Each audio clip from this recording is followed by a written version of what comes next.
quality education is the cornerstone of personal growth and societal progress. It equips individuals with the knowledge, skills, and critical thinking abilities needed to navigate an increasingly complex world. One compelling argument for investing in quality education is its role in breaking the cycle of poverty. When individuals have access to a high-quality education, they are better equipped to secure stable employment, improve their economic prospects, and contribute positively to their communities. Furthermore, quality education fosters social cohesion and tolerance. It promotes understanding and empathy among diverse groups, helping to bridge divides and build more inclusive societies. In our pursuit of a better future, we must prioritize quality education as a fundamental human right. By doing so, we empower individuals, promote social equity, and lay the foundation for a more prosperous and harmonious world.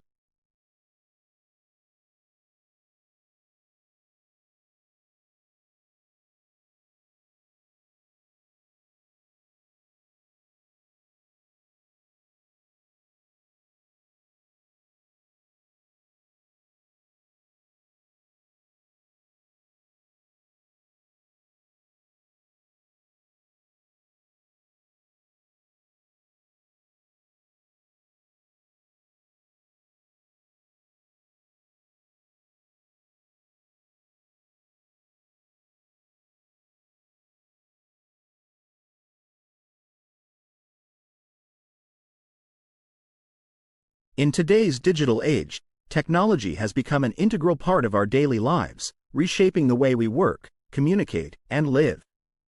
While technology brings immense benefits, it also presents significant challenges that demand our attention.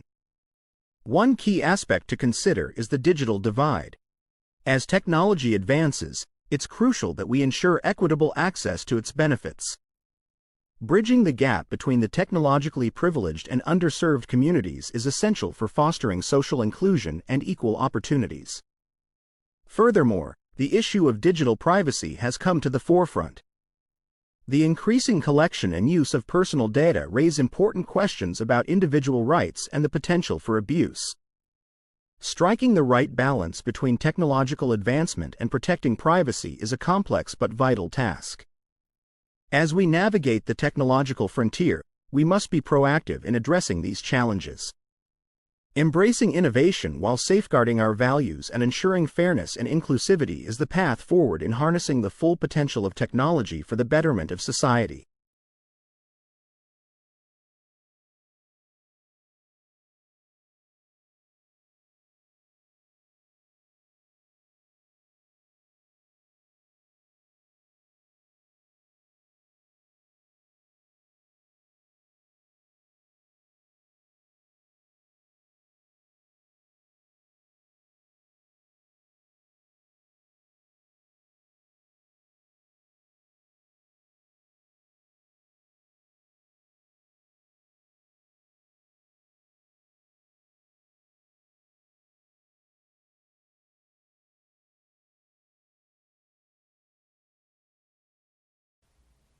The Golden Age of American Agriculture.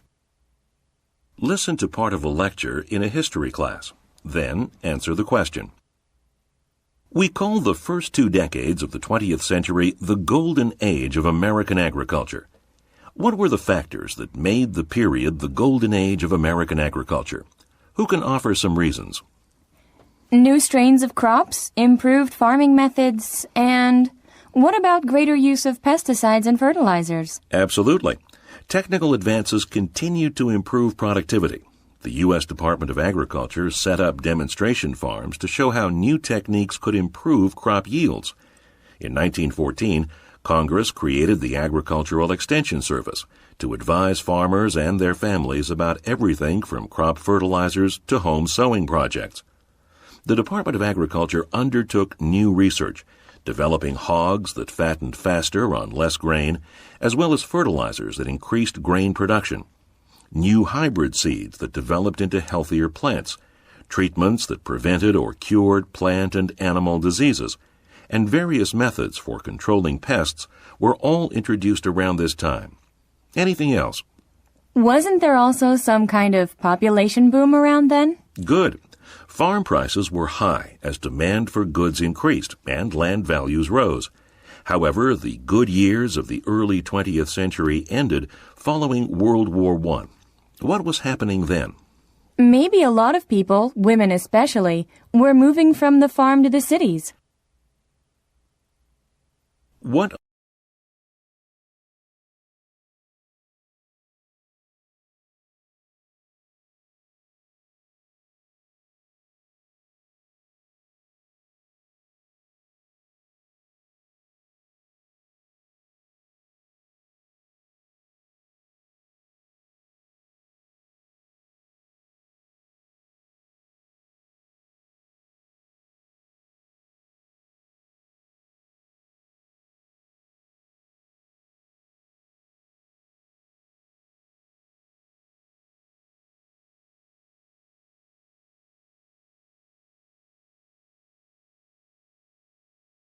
Political parties in most democracies not only have to win more votes than their rivals to get into power, they also have to persuade the electorate that it is worth their going out to vote in the first place.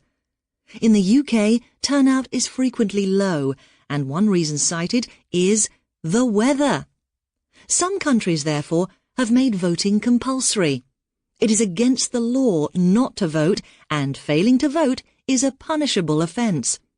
In Austria, for example, failure to vote results in an automatic fine, as it does in Australia.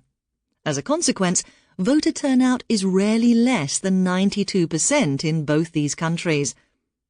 Other countries have penalties that affect the individual in more practical ways. In Greece, for example, although it is no longer acted on, passports were confiscated or not granted. And in Bolivia, non-voters may be banned from using banks or schools for up to 3 months. The punishment in countries such as France, Germany, the UK and so on is seeing the government you didn't elect raise your taxes.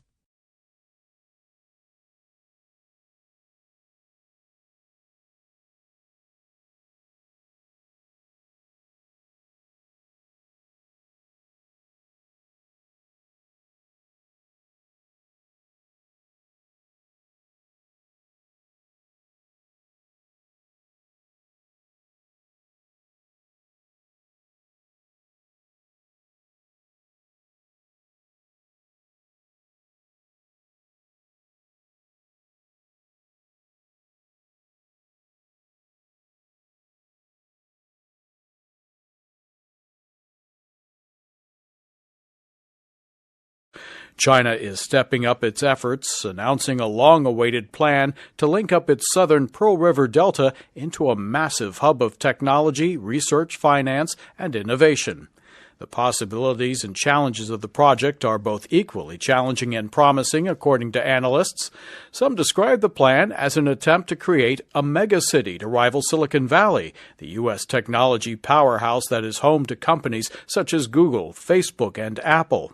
But while Silicon Valley has a population of 3.1 million, the Greater Bay Area will link up 9 cities together with Hong Kong and Macau, with a total population of about 70 million, and the economic heft, state media argues, to drive the Chinese economy, let alone the world.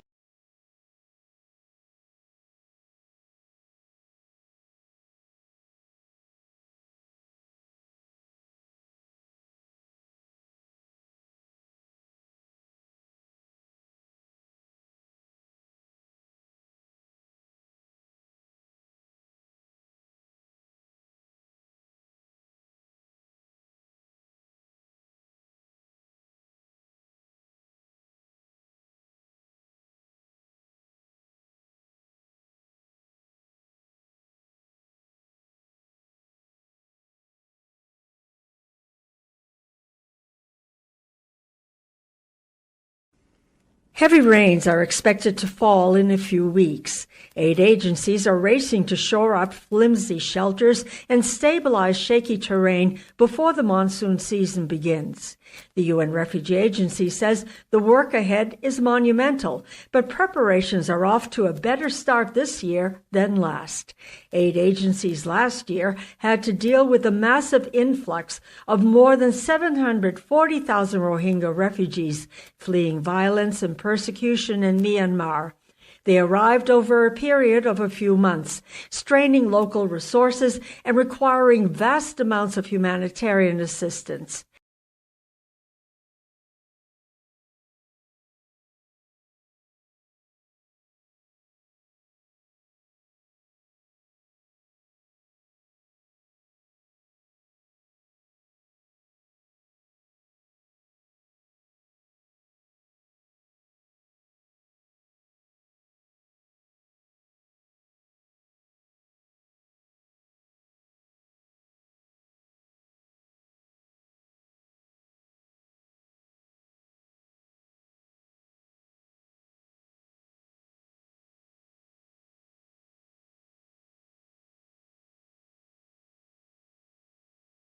To understand what extinct animals such as dinosaurs ate, we can compare their tooth types to the range of tooth types that we see with modern animals, such as carnivorous and herbivorous animals.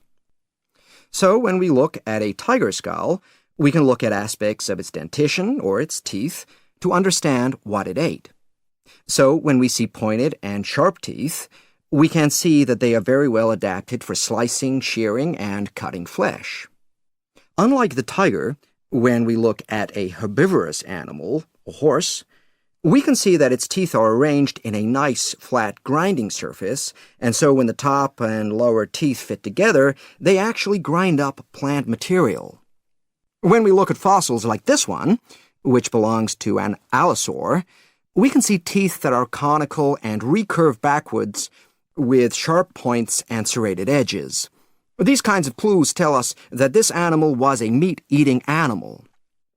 Now, we'll look at the jaw of a hadrosaur. On one side, you can see many of its teeth. When we turn it around, you can see a long, flat grinding surface. By comparison, we can infer that this animal was also a plant eater, just like the horse that showed us a very similar kind of dentition. This animal also ate plants and other tough fibrous material.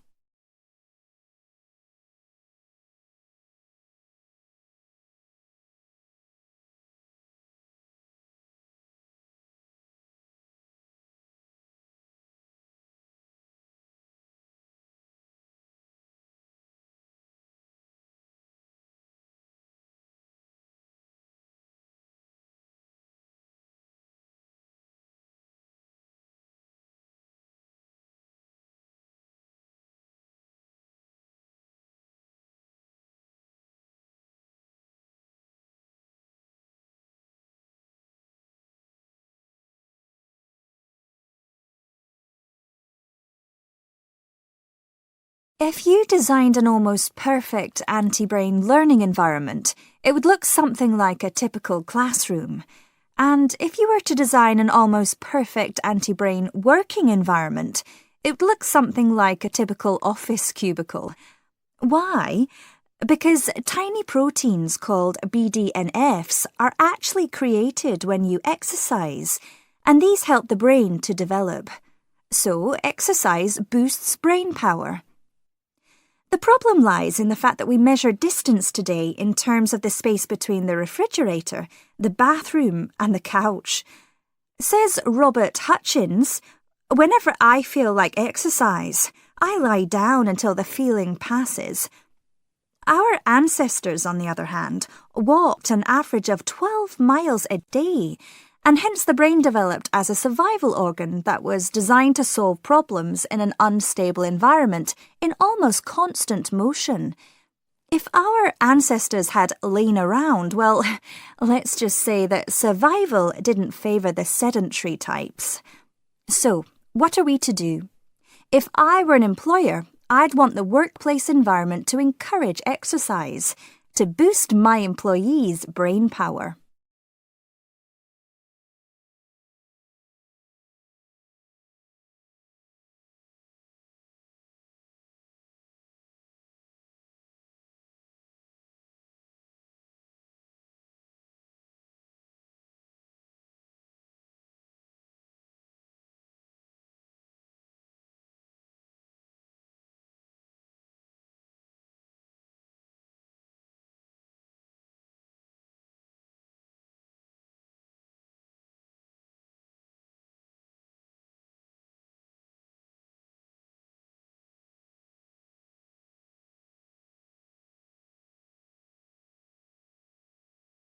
Listen to part of a lecture in a psychology class. The professor is talking about stating laws in the science of psychology. Psychology is a relatively new science. Like other sciences, psychology must be able to state laws. A law is a way of organizing knowledge about something so that we can make predictions. When enough knowledge is gained about a subject, a scientist can state precisely what will happen under certain conditions.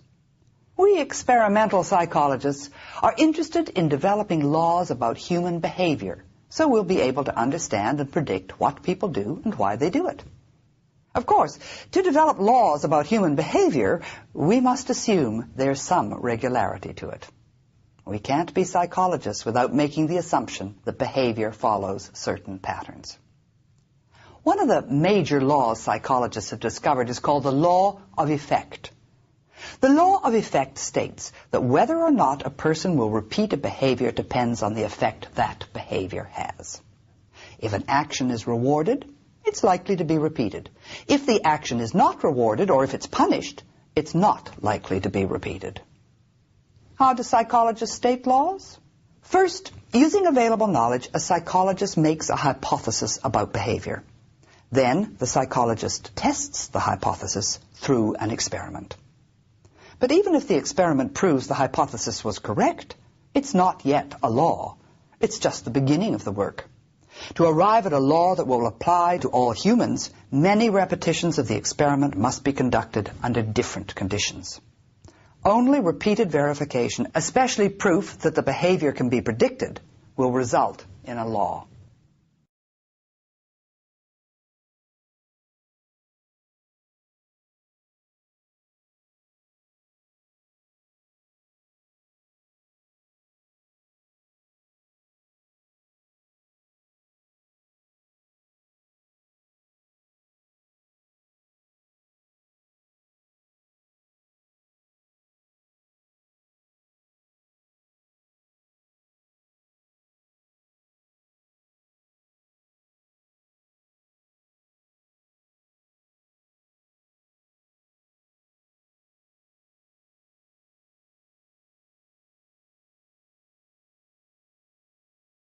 If you are unsure of drawing directly in pen and ink, start off with a light pencil sketch.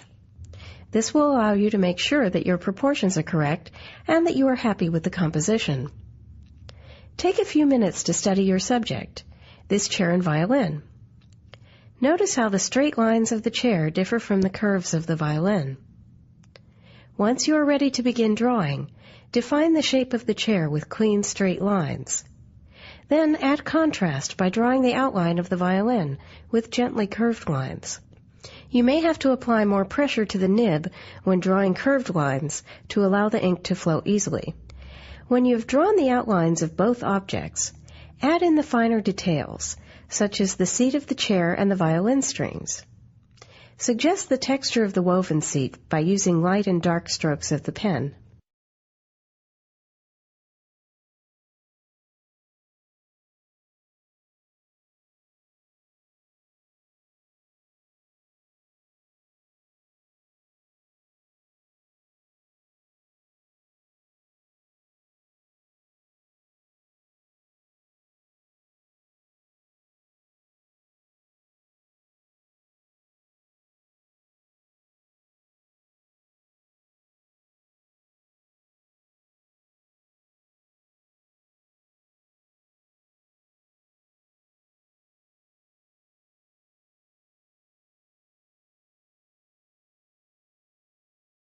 Hiroshi Ishiguro, a robot engineer from Osaka University, makes Geminoids, extremely realistic human robots.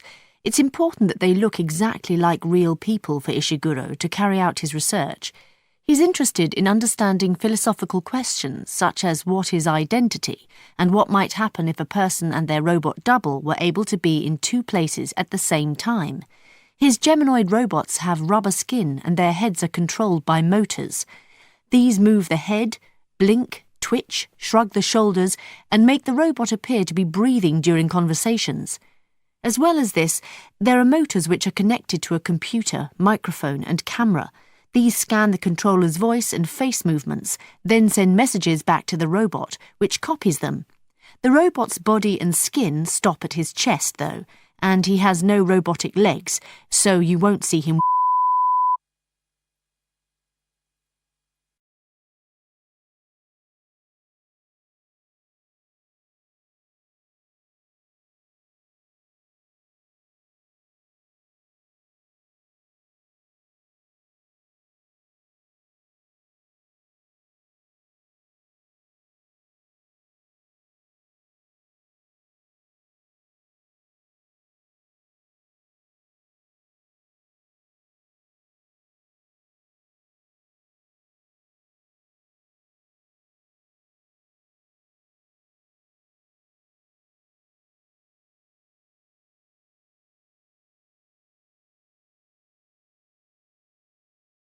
Biology is considered one of the natural sciences. It is the science of life and life's processes. And like life, science is better understood by observing it than by trying to create a precise definition. Over the next 15 weeks, we will be observing the science of biology. In many ways, biology is the most demanding of all sciences. This is partly because living systems are so complex. Biology is also a multidisciplinary science. It requires knowledge of chemistry, physics, and mathematics. And of all the sciences, biology is the most linked to the social sciences and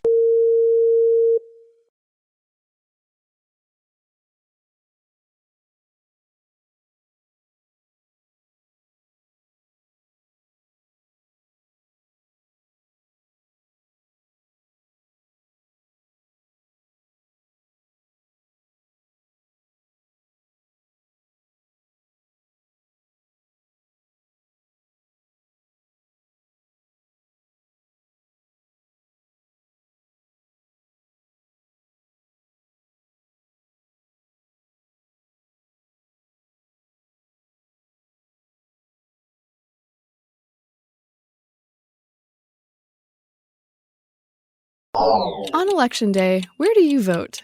If it's in a church, you might be inclined to vote more conservatively than if you cast your ballot at a school or government building.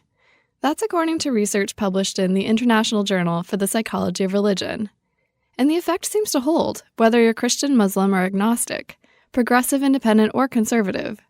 The study found that when random people were surveyed in front of a church, they gave more socially and politically conservative responses than people surveyed while standing in front of a government building. The shift in people's attitudes, the researchers suggest, was likely a result of visual priming, meaning that people who could see the religious building were, consciously or not, getting cues that influenced their response. The surveys were conducted in Europe, so it's possible American voters might react differently. But the survey included subjects from more than 30 countries to try to minimize a particular national bias. So, before you cast your vote this election year, think about whether your view is influencing your views.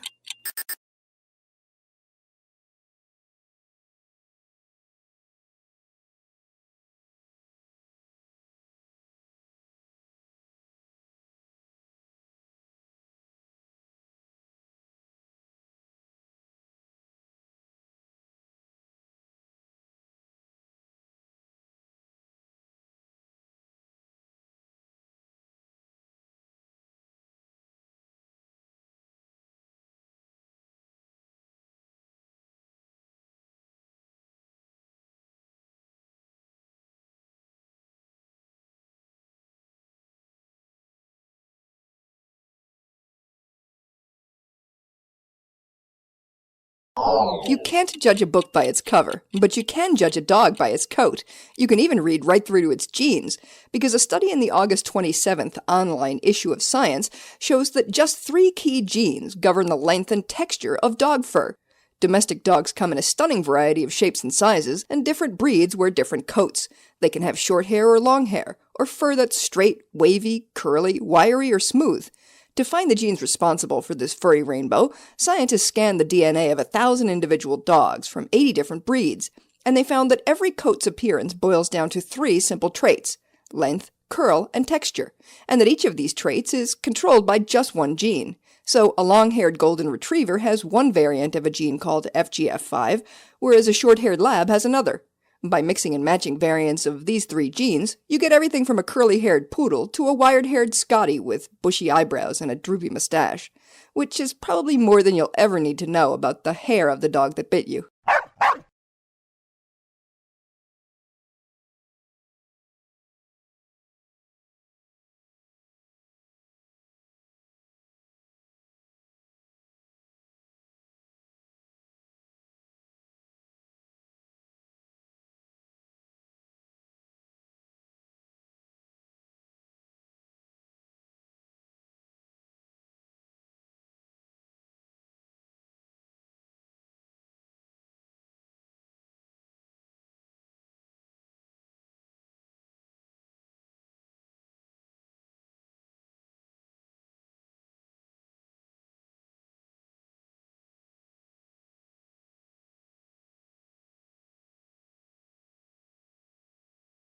Digital systems have simplified borrowing books, making it more accessible today.